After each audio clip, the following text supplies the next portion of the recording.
John 1:26. Respondit eis Johannes, dicens ego baptizo in aqua, medius autem vestrum stetit quem vos non scitis.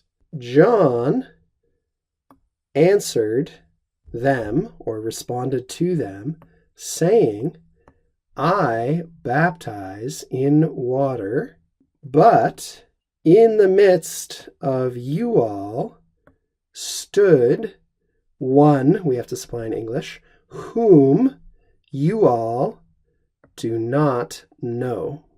Here John is responding to the delegation from Jerusalem in answer to their questions about his identity. So he once again is our subject, John the Baptist, and he answers to them. That is to say, respondit, from respondeo, respondere, eis.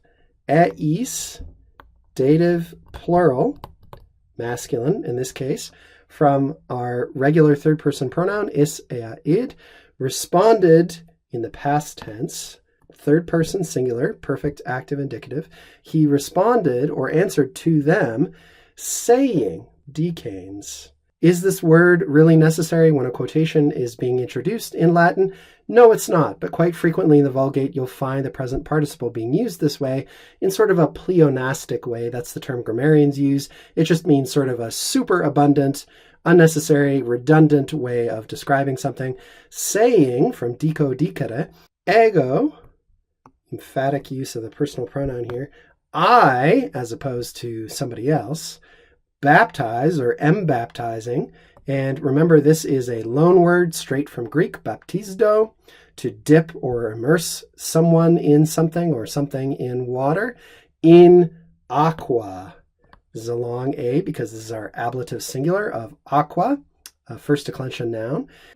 You might simply have said aqua, ablative singular, without the preposition. But in this case, as almost always, our translator is very closely following the Greek text of the New Testament, which does use the preposition. So we are actually just going to say in aqua, but autem, medius stetit vestrum. Medius. Medius we might have translated a different way. We might have said inter vos, among you, or even apud vos, among you stood one whom you do not know. Now this is a little bit of an unusual expression here. Medius simply using the adjective, which means in the midst of. We don't have a single word in English that we can use to translate this word. So you've just got to think in Latin with me here. Medius, in the midst.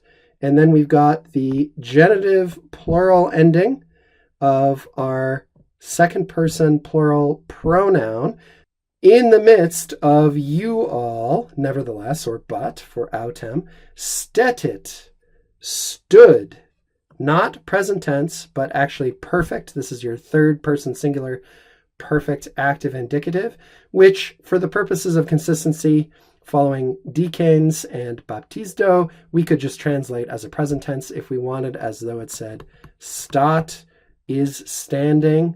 He, whom, and whom we can see from this ending is the accusative singular object of scitis, whom you all do not know.